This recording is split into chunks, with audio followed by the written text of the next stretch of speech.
covenant relationship. Apa aja yang muncul di pikiranmu? Ini untuk mengecek bahwa you are staying with me, staying with us, ya, sedang bersama-sama dengan kita. Ya, perjanjian hubungan, ya. Janji dalam suatu hubungan. Thank you.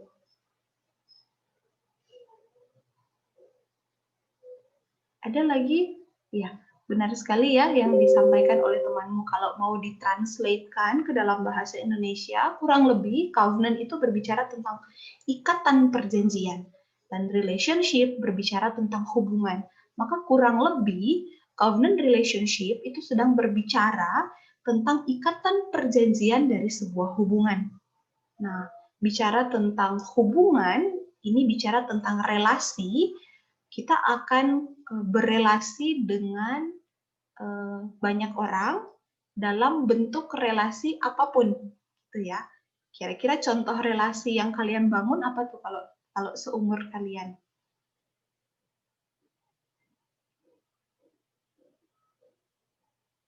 Relasi pertemanan, ya. Pertama, relasi bersama dengan keluarga, relasi pertemanan, atau hubungan begitu, hubungan saya dengan negara, saya sebagai masyarakat, atau hubungan saya dengan sekolah, saya menjadi siswa, ada relasi di dalam, ya. Kita selalu punya hubungan, kita tidak mungkin tidak terhubung satu sama lain, atau tidak mungkin satu orang itu tidak punya relasi apa-apa. Paling tidak dia berelasi dengan dirinya sendiri, relasi dengan keluarganya, gitu ya. Maka ini sedang berbicara tentang macam-macam relasi dan dasar apa yang akan membentuk relasi itu. Apa sebenarnya dasar dari relasi yang benar, hubungan yang benar? Hubungan apa? Hubungan persahabatan. Apa dasar hubungan persahabatan yang benar? Apa dasar hubungan di dalam keluarga? Hubungan sebagai anggota masyarakat. Apa dasar yang benar di dalam sebuah relasi yang aku bangun bersama dengan keluarga, bersama dengan tetangga, bersama dengan teman-teman, teman di sekolah, dengan gereja, di dalam masyarakat. Oh, banyak sekali relasi kita ya. Apa dasar yang benar? Nah, covenant relationship itu menjadi kunci, kata kuncinya, bahwa ada ikatan perjanjian. Itulah dasar yang benar membangun sebuah hubungan. Nah, mulai muncul pertanyaan-pertanyaan. Maka berharap di akhir daripada kuarter ini, anak-anak sebagai seorang muda, kita sudah tahu relasi di dalam keluarga, tapi kemudian kita juga bisa punya cara pandang yang benar ketika kita berelasi dengan siapa saja, dalam bentuk apa saja. Nah, ini kita akan bahas lebih jauh ya. Tetapi sebelumnya, Ibu rindu mengajak kita untuk berdoa ya, bersama-sama. Nah, adakah yang mau mendoakan kita? Tadi yang mau komitmen untuk lebih aktif, ada ya tadi ya? Ada yang mau volunteer pimpin kita dalam doa?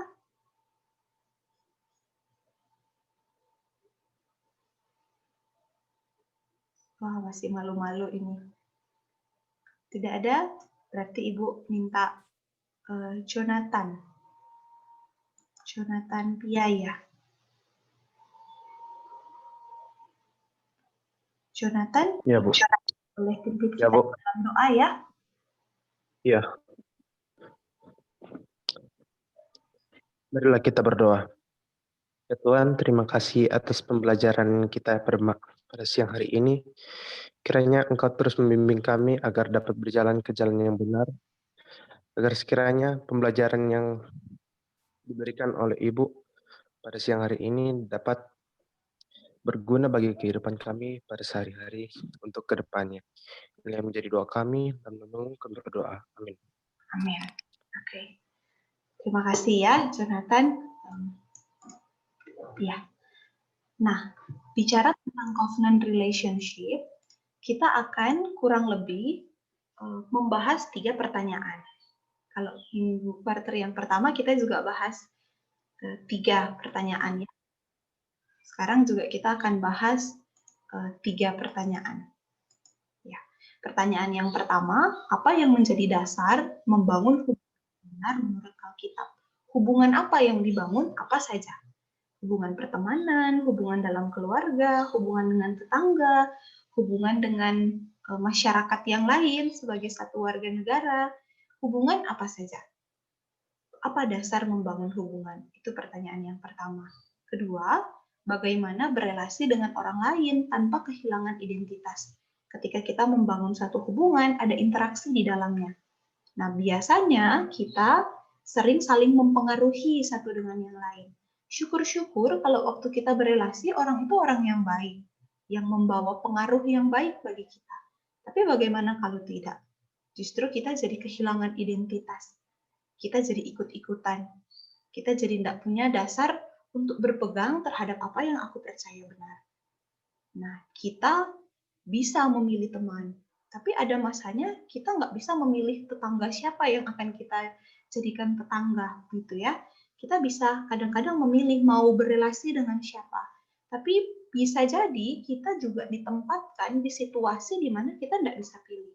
Sama kayak kita nggak bisa pilih siapa tetangga kita nggak bisa pilih siapa orang-orang teman satu kolom kita, teman satu kolom remaja begitu ya. Kita nggak bisa pilih mau berelasi dengan siapa. Kita mau nggak mau harus berelasi dengan mereka. Nah, bagaimana supaya ketika aku berelasi, ketika aku membangun hubungan dengan orang-orang yang rasanya nggak memberikan dampak yang baik, bagaimana aku berelasi tanpa kehilangan identitas? Itu pertanyaan yang kedua. Terus pertanyaan yang ketiga, bagaimana menghadapi konflik dalam berelasi? Percayalah bahwa kita pasti akan berjumpa dengan konflik. Ada orang-orang tertentu yang cenderung menghindari konflik. Ya udahlah ya begitu. Cari aman dan cari damai begitu ya. Apakah selalu baik adanya seperti itu? Atau justru kita perlu menghadapi konflik? Begitu ya. Nah, pertanyaan yang ketiga tentang covenant relationship ini, bagaimana saya menghadapi konflik dalam relasi? 3 topik ini, 3 pertanyaan ini akan kita bahas dalam beberapa kali pertemuan. Nah, Ibu akan kasih timeline pembelajaran. Yang punya buku catatan tadi silakan dicatat ya hal-hal yang penting yang harus kamu tandai. Nah, ini minggu kita yang sekarang di sini. Kita sudah bicara tentang timeline dan pengantar unit. Nah, ekspektasi Ibu, kalian sudah mulai mencatat hal-hal yang penting, jadwal-jadwal formatif dan sumatif. Ibu sudah kasih bocorannya ya. Silakan dicatat-catat. Kalau kamu punya jurnal bulanan, jurnal mingguan, bisa tuh mulai dicatat. Nah, di pertemuan minggu depan, kita akan bahas essential question yang pertama. Pertanyaan yang pertama tadi, dasar membangun hubungan. Nah, materi dasar membangun hubungan kita akan lakukan dengan online meeting, seperti TikTok. Oke. Seperti TikTok, nanti kalian diminta untuk mencatat poin-poin penting ya tentang materi yang pertama. Minggu depannya kita masuk essential question yang kedua, berelasi tanpa kehilangan identitas untuk menjawab essential question yang kedua. Sama metodenya online class, kemudian akan mencatat poin-poin penting, dan minggu berikutnya itu masuk ke materi yang ketiga, bertumbuh dalam konflik. Nah, 3 materi ini berusaha supaya diikuti semuanya. Kalau kamu ternyata punya kendala ke depan, kayak tadi kayaknya siapa tadi? Nicole Tangkau lagi bermasalah ya untuk join ke Zoom. Mungkin pertemuan berikutnya kita akan pakai Teams. Nah, kalau kamu bermasalah untuk ikut online class, pastikan kamu tetap mengikuti pembelajaran susulan. Nah, Ibu berusaha supaya selalu ada record, selalu ada rekaman dalam pembelajaran ini supaya bagi yang terkendala itu masih bisa menyusulkan. Ya, jadi kalau tidak bisa ikut, kamu bertanggung jawab untuk tetap ikut pembelajaran karena sayang sekali cuma 1 sesi 1 minggu. Dan dia sifatnya continue. Kalau hilang satu, nanti nggak bisa nyambung begitu ya, kalau hilang di tengah-tengah. Jadi usahakan untuk bisa mengikuti seluruh rangkaian pembelajaran, baik langsung waktu itu maupun lewat susulan kalau misalnya bermasalah. Tapi paling baik memang mengusahakan untuk ikut dalam kelas ini.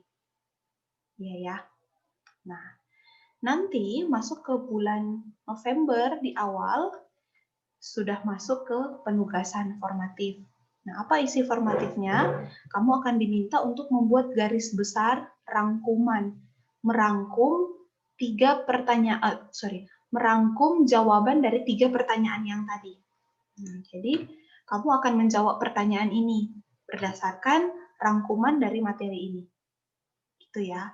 Kalau kamu sudah catat poin-poin penting ini, maka paling enak deh kerja yang ini. Kalau sudah buat poin-poin per minggu, pas bikin garis besarnya, kamu sudah punya contekan untuk bikin formatif yang pertama. Nah, khusus kalian 10 IPA ya, kita tidak interdisiplin dengan sosiologi.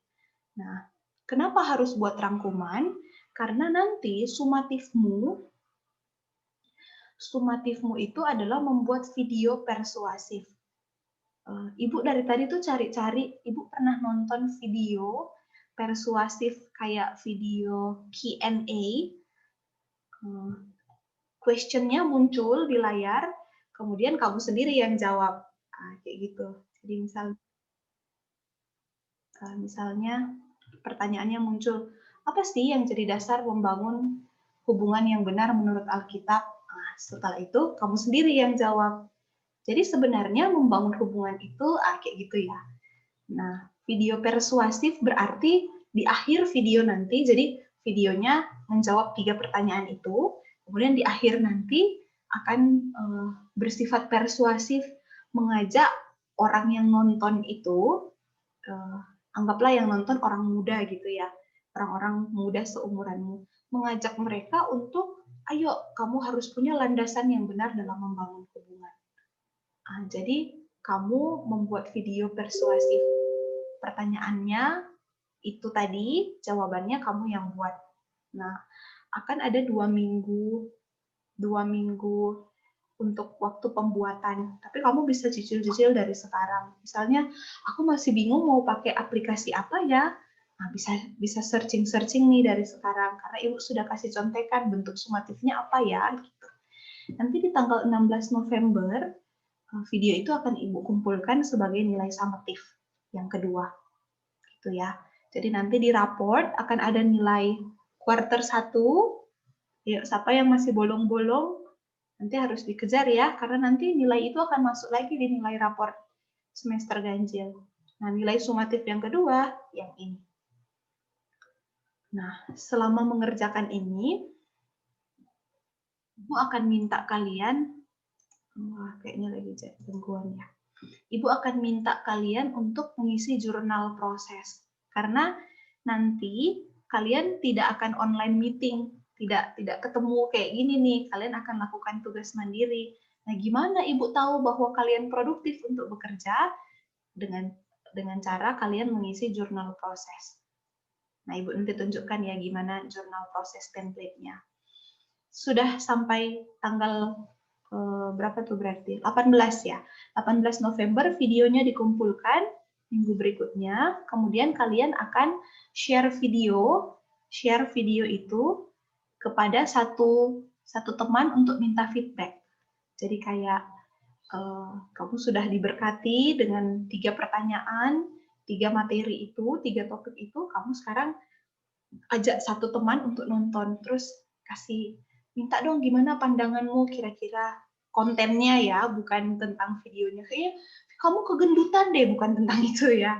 Atau suara videonya kekecilan deh, bukan yang itu, tapi tentang isinya. Gimana menurutmu setelah kamu nonton video yang aku buat isinya? Gitu. Nah, kayak gitu ya. Untuk minta feedback dari satu orang teman. Tapi anak-anak videonya dikumpulkan dulu. Videonya dikumpulkan dulu, Ibu lakukan penilaian, baru bikin ini, wisdom lead to action. Gitu ya. Jadi jangan sampai ada yang, belum aku kumpulin, kenapa? Aku pikir nanti harus tunggu yang ini dulu. Enggak juga. Jadi videonya saja itu sudah masuk ke dalam penilaian. Yang ini adalah wisdom lead to action. Kayak apa? Kayak bentuk tindakan nyata kita ya, belajar, terus harus sampai tuh mempengaruhi hidup orang lain. Makanya kita cari satu teman, gitu ya. Terus nanti di culminating kita akan sharing. Kita akan sharing berbagi sukacita tentang perjalanan 1 kuartal yang boleh kita ikuti. Ya, berharap kita boleh. Sampai sini ada pertanyaan kah yang mau diklarifikasi? Mau ditanya? Ada yang masih bingung?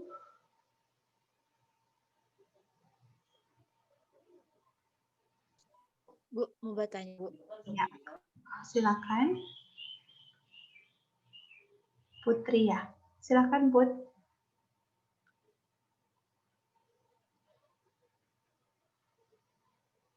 Cuma mau tanya sih, Bu, soal yang tugas sumatif itu kan Ibu bilang mau feedback toh.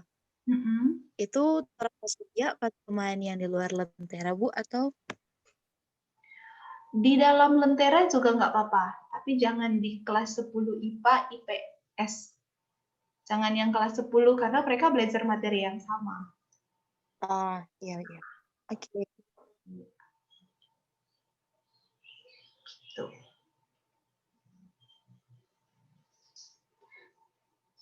Ada lagi? Bisa berarti ya. Ya, semoga kalian excited ya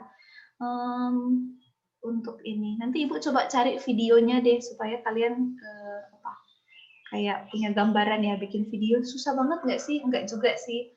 Waktu Ibu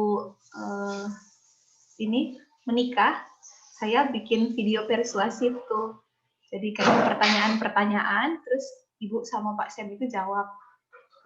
Sederhana sih. Saya kalau yang paling sederhana tidak terlalu ribet, kecuali mau kalian yang expert banget, bisa juga. Jadi kayak cuma dikasih pertanyaan, terus kita jawab. Pertanyaannya juga sudah ada.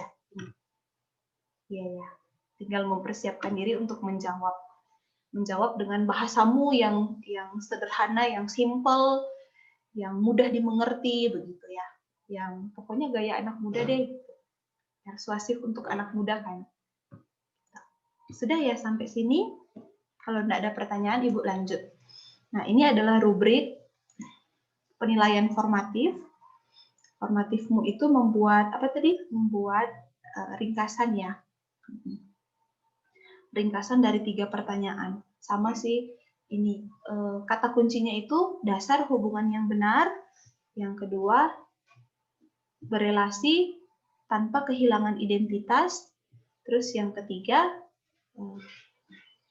konflik sebagai sarana untuk bertumbuh. Itu 3 poin yang akan dibahas di formatif sesuai dengan 3 topik materi itu. Ya. Nah, ini adalah penilaian sumatifnya, sama menjelaskan tentang dasar hubungan, terus menjelaskan tentang identitas yang benar, sehingga dalam berelasi tidak kehilangan identitas. Terus menjelaskan konflik dari sudut pandang Alkitab, sehingga konflik itu dapat menjadi sarana untuk bertumbuh. Iya ya. Kemudian, nah penilaian psikomotor yang Ibu ambil itu keterampilan bersaksi. Karena video persuasif itu sebenarnya kesaksian. Kalau di SMP, dulu kalian sering bersaksi ya. Kalau yang di SMP Lentera, setiap minggu di awal pembelajaran pasti ada kesaksian ya. Nah, kalau sekarang kita tidak punya ruang untuk bersaksi karena cuma 1 jam 1 minggu. Nah, sekarang kesaksian itu dipindahkan di sumatif. Ya, jadi ini adalah bentuk caramu bersaksi tentang kebenaran yang sudah kamu terima. Maka Ibu berharap kamu waktu membuat video nanti kesaksiannya itu penuh keyakinan.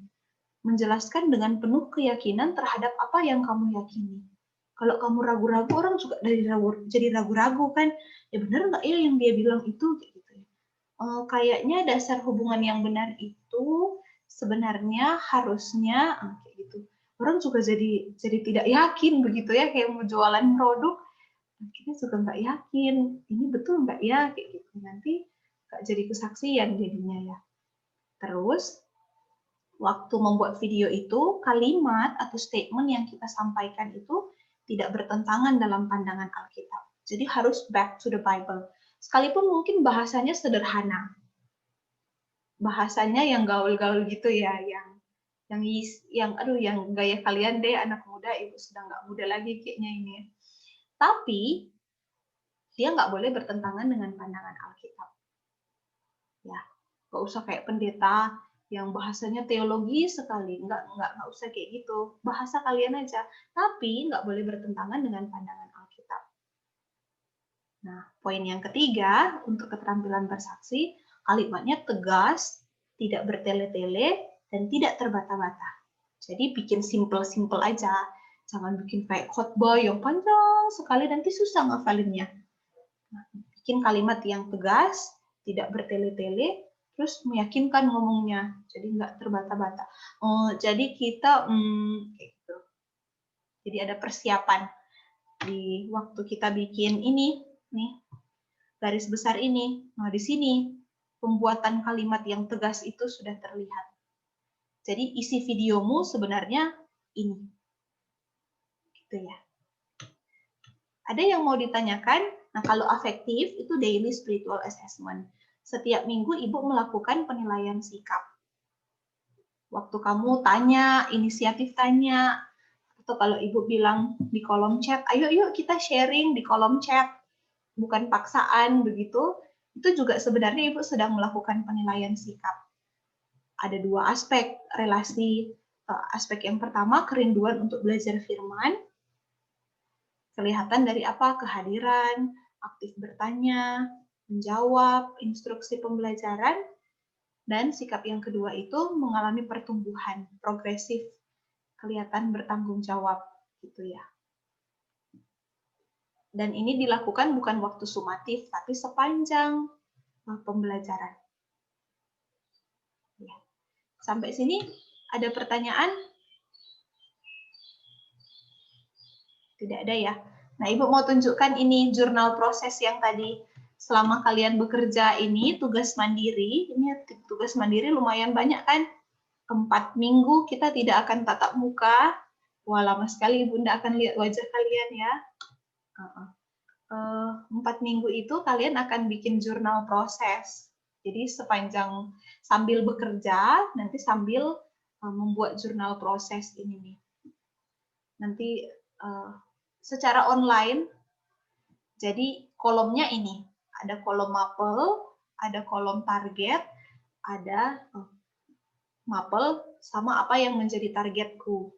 Misalnya, di tanggal 14 Oktober minggu depan, targetku adalah membuat garis besar rangkuman. Nah, itu yang jadi target. Kedua, hari itu, apa yang menjadi kelemahan atau kegagalanmu di sesi itu?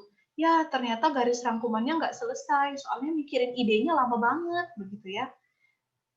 Nggak, 1 jam itu nggak bisa selesai, baru mikirin sudah terlalu lama. Berarti apa nih yang harus aku usahakan? Aku usahakan di pertemuan berikutnya supaya aku bisa lebih produktif, gitu. Mengevaluasi diri. Aku kepikiran nih.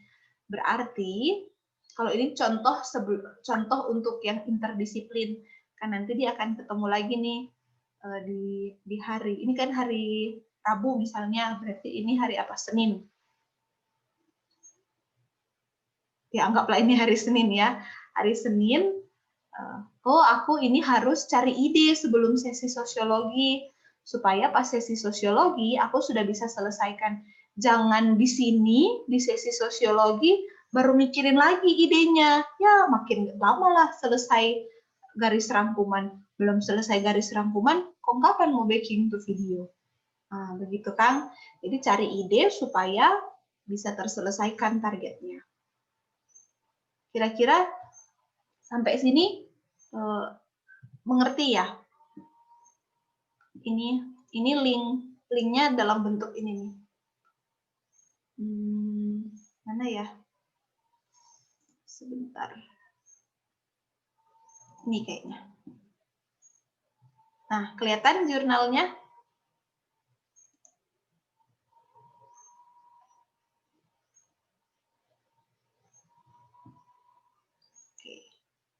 Bisa lihat ya jurnalnya. Sheila bisa lihat jurnal? Bisa, Bu. Kelihatan, Bu.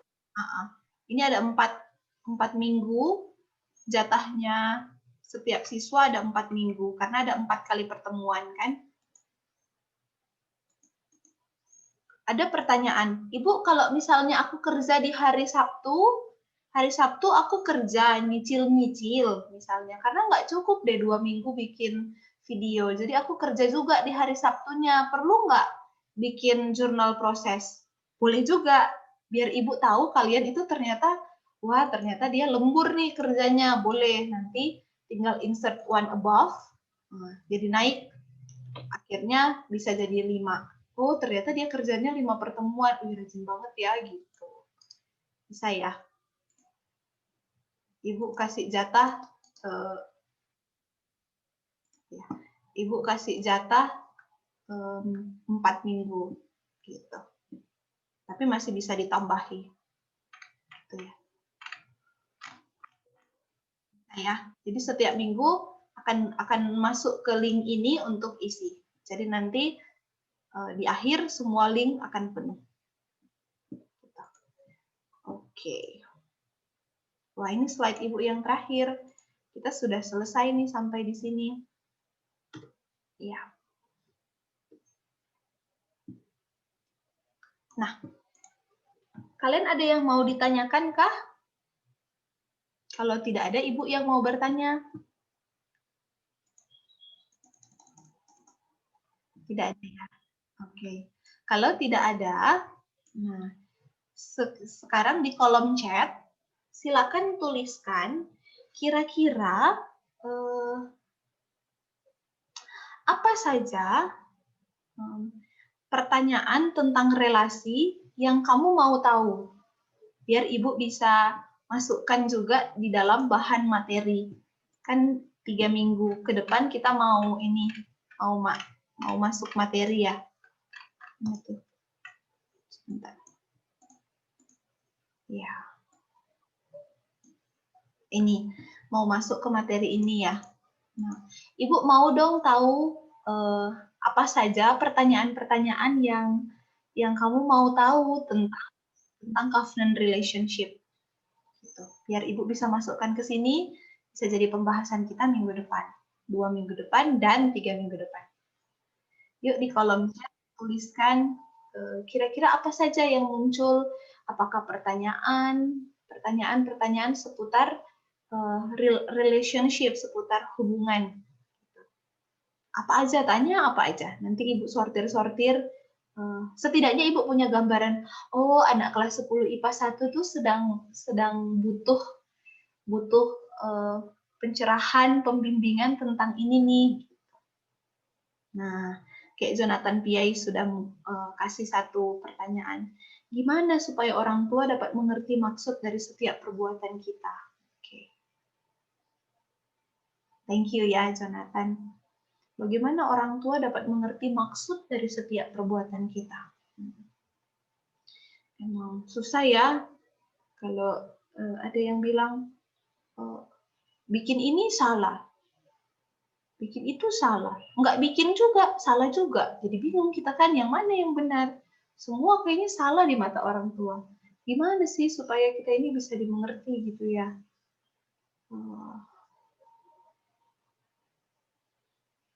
Bisa jadi ini di dalam akan Ibu jawab di materi yang ketiga, bertumbuh dalam konflik. Ya. Ayo, silakan tulis-tulis di kolom chat. Semakin banyak kalian tulis, Ibu semakin mengerti isi hati pergumulan kalian sebagai anak kelas 10 saat ini.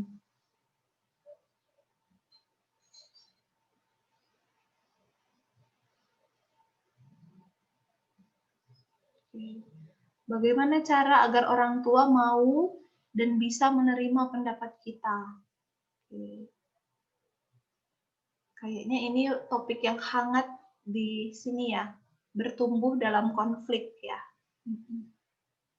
Bagaimana ya supaya orang tua itu mau menerima pendapat kita? Kadang-kadang tuh suka orang tua bilang ya, "Nguni kok masih kecili, pinter nguni Kang. Ajar-ajar akang pe orang tua Kang. Masih sekolah bagus-bagus supaya belajar dia bilang-bilang akang ke orang tua Kang."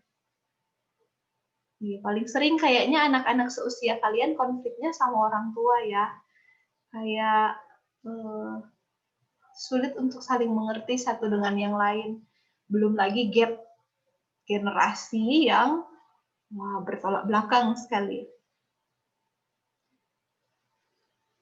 Kalian generasi yang maju, sementara mama bapakmu dididik tidak dengan cara yang seperti yang kalian mau, begitu ya.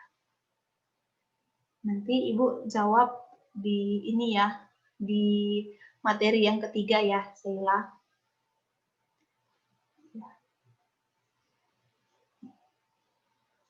Dalam membangun relasi, lebih bagus buat komitmen atau janji? Bagaimana supaya sebagai anak dapat terbuka sebagai orang tua, terbuka sama orang tua, dan orang tua dapat merespon dengan bagus apa yang menjadi keterbukaan kita. Ya. Dan kadang kita tidak siap terbuka justru karena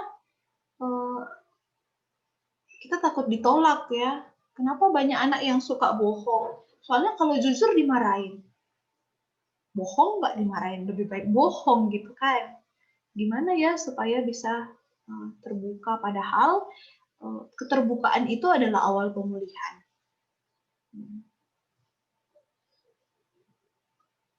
Lebih bagus bangun relasi itu bikin komitmen atau janji? Ya. Ini kayaknya harus dijawab saat ini nih. Karena tidak masuk ke materi yang mana-mana. Kalau yang kedua itu bisa bertumbuh dalam konflik ya. Kalau pertanyaan pertama, lebih bagus mana? Waktu bangun relasi, bikin komitmen atau janji? Rasanya dua-duanya sama ya. Bikin komitmen atau bikin janji, dua-duanya perlu ditepati. Yang berbahaya itu adalah membuat nazar. Karena Alkitab bilang nggak boleh sembarangan membuat nazar. Nazar itu seperti apa ya? Seperti dia kuat seperti sumpah gitu. Kalau seandainya siapa yang pernah bikin nazar ya? Yeftah. Hakim-hakim pasal 12 atau 13 tuh bicara tentang nazar. Waktu Yeftah pergi berperang, dia bilang, "Tuhan, kalau engkau, jadi nazar itu kayak hubungan timbal balik. Kalau engkau tolong aku pergi berperang melawan bangsa itu dan aku menang, siapapun yang keluar dari rumahku pertama kali, dia akan kupersembahkan kepada Tuhan." Itu nazar. Nah, kemudian akhirnya singkat cerita, yang keluar adalah satu pribadi yang paling dia kasihi. Anak perempuan satu-satunya. Keluar dari pintu sambil menari-nari, ucapkan selamat kepada bapaknya yang menang perang. Apa yang terjadi? Hancur hati Yeftah. Kenapa? Karena dia sudah buat nazar kepada Tuhan. Bahwa siapa yang keluar pertama kali menyambut aku yang menang perang, aku persembahkan kepada Tuhan. Apa yang terjadi? Sebagai orang yang terlanjur, yang sudah bernazar, sudah bersumpah, sudah buat kesepakatan dengan Tuhan, dia mempersembahkan anaknya.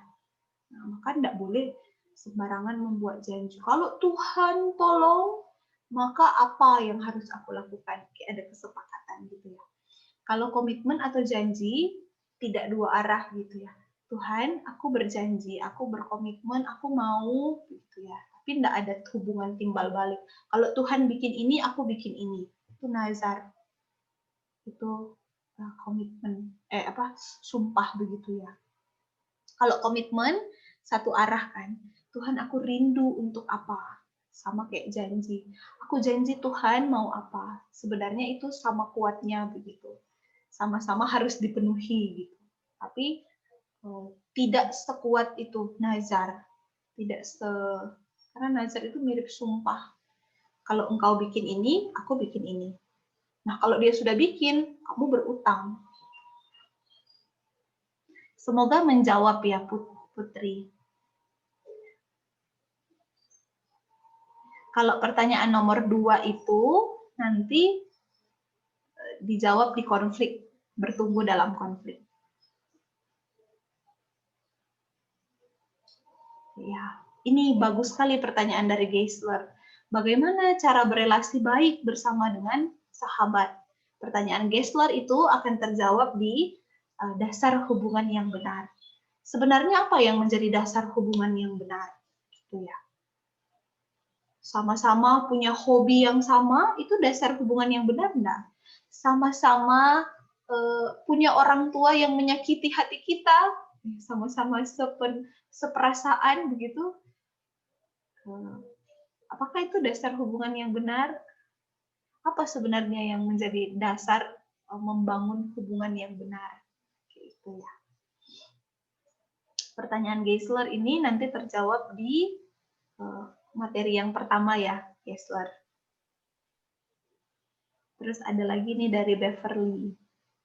Bagaimana jika janji dalam suatu hubungan tidak ditepati oleh salah satu pihak, misalkan dari orang tua sendiri? Ya. Mungkin pertanyaannya, bagaimana aku seharusnya merespon gitu ya?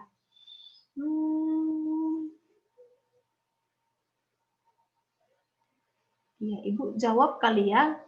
Ini sepertinya akan ya bisa juga sih nanti masuk di materi bertumbuh dalam konflik. Tapi Ibu coba jawab ya. Bagaimana jika janji dalam satu hubungan itu tidak ditepati oleh salah satu pihak? Kalau perasaan, Ibu tidak bisa ngajari. Kenapa? Karena perasaan itu mengalir. Iya ya. Ibu tidak bisa bilang begini, oh Beverly nggak boleh marah, begitu. Ya kalau dia marah, marah aja. Bahkan kalaupun dia tahu dia nggak boleh marah, tetap aja bisa perasaan itu marah gitu ya. Ibu tidak bisa ngajari tentang bagaimana Beverly harus merasa, nggak bisa ngajari tentang perasaan yang harus muncul, tapi paling tidak ada yang Ibu bisa ajar itu adalah pemahaman bukan perasaan, pemahaman bahwa wajar sekali orang itu mengingkari janji. Adalah normal orang itu mengingkari janji. Kalau dia berhasil menepati janjinya, itu pasti ada pertolongan Tuhan, ada kuasa yang bekerja. Karena pada dasarnya kita ini orang berdosa. Ya, ingatlah kalau kita sering bikin janji atau bikin komitmen, lama-lama komitmen kita itu akan makin lama makin berkurang kekuatannya. Sama misalnya hari ini dengar satu bahan devotion, kita tidak boleh, kita harus betul-betul menjaga kekudusan hidup. Dan itu terasa menggebu-gebu begitu ya. Aku harus jaga kekudusan hidup. Maka aku tidak boleh lagi senang nonton hal-hal yang berbau seksualitas begitu. Mungkin bukan video porno, tapi mungkin video-video yang prank-prank begitu ya. Bukan orang yang sedang berhubungan seksual, tapi aku tidak mau lagi itu. Misalnya baca novel-novel yang sebenarnya bercerita tentang suami dan istri atau pacaran-pacaran yang tidak memberkati. Itu begitu kuat terasa ketika kita dengar khotbah itu. 1 minggu berjalan, 2 minggu berjalan, 3 minggu berjalan, kekuatan itu akan luntur. Makin lama akan mundur begitu. Lama-lama. Maka itu perlu dibakar lagi supaya dia bersemangat lagi. Jadi Makanya kita perlu dengar firman setiap saat kan, karena natur kita tuh gitu, bersemangat, lama-lama letoy lagi, bersemangat lagi, letoy lagi. Maka firman itu jadi kekuatan bagi kita. Sehingga wajar sekali kalau kita punya hubungan, membangun relasi, atau kita berinteraksi dengan orang lain, dan orang lain itu suka ingkar janji, suka tidak tepat janji. Karena waktu dia membuat janji itu, mungkin dia sedang menggebu-gebu sekali. Lama-lama ya hilang juga begitu. Bahkan bisa jadi berlangsung bukan dalam 1 minggu, dalam 1 hari itu ya. Ayo kita pergi ke sini ya. Kalau kamu bisa berhasil ini, kita pergi ya begitu. Belum 5 menit bisa berubah lagi. Ya begitulah realitanya manusia. Maka apa yang harus kita lakukan? Kamu kecewa wajar, kamu sedih, marah, itu perasaan yang nggak bisa dibendung. Tapi biarkanlah perasaanmu dikontrol oleh pikiranmu bahwa itu hal yang lumrah terjadi kepada manusia yang berdosa.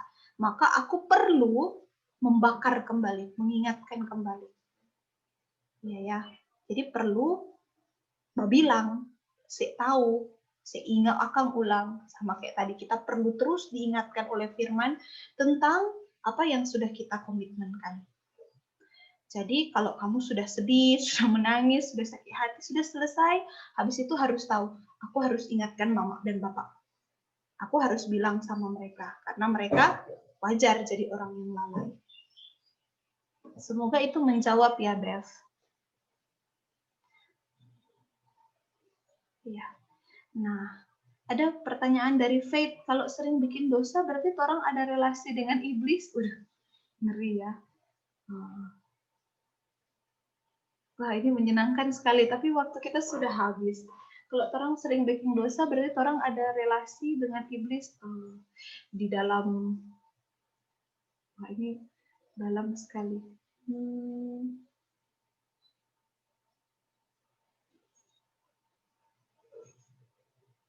Ya, dosa itu natur kita, ada di dalam diri kita. Nggak usah berelasi dengan iblis, saya nggak usah berelasi dengan setan. Tanpa berelasi pun, dosa itu sudah ada di dalam diri kita. Dia berdiam di dalam tubuh daging ini sebagai konsekuensi daripada dosa. Jadi, tidak selalu baking dosa itu ada relasi dengan iblis. Yang ada adalah diperbudak oleh kedagingan kita sendiri. Jadi bukan, kalau relasi dengan iblis tuh kayak bermain dengan kuasa kegelapan, kayak gitu ya. Pokoknya berelasi dengan hal-hal yang kuasa kegelapan. Tidak juga, kita akan, kita sudah punya natur berdosa. Sudah jadi orang percaya, natur dosa itu tetap ada di dalam diri kita, yang harus terus-menerus kita perangi. Jadi tidak selalu bicara tentang kita punya relasi dengan iblis. Nggak selalu iblis jadi sumber kita berdosa. Kedagingan kita sendiri adalah dosa. Jadi dia sudah menempel di dalam sini. Nah, ini akan kita bahas lebih jauh. Pasti akan terjawab di materi yang kedua dan ketiga. Ya, Ibu berhenti sampai di sini. Terima kasih ya untuk antusiasme, untuk partisipasi, untuk kesediaan boleh mengikuti pembelajaran hari ini. Kita mau berdoa, menutup pembelajaran di dalam doa. Adakah yang mau menutup pembelajaran di dalam doa?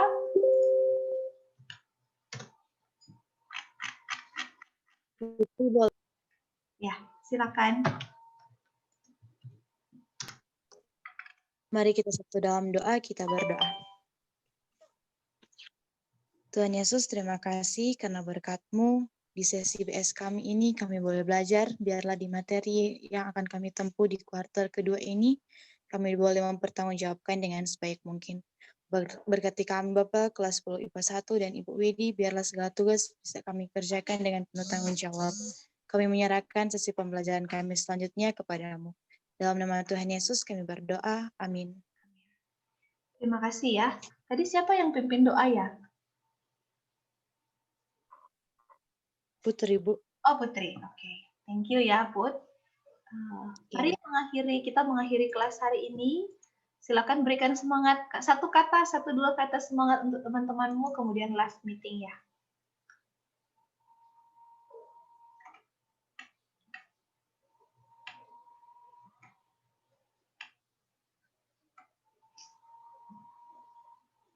Ya.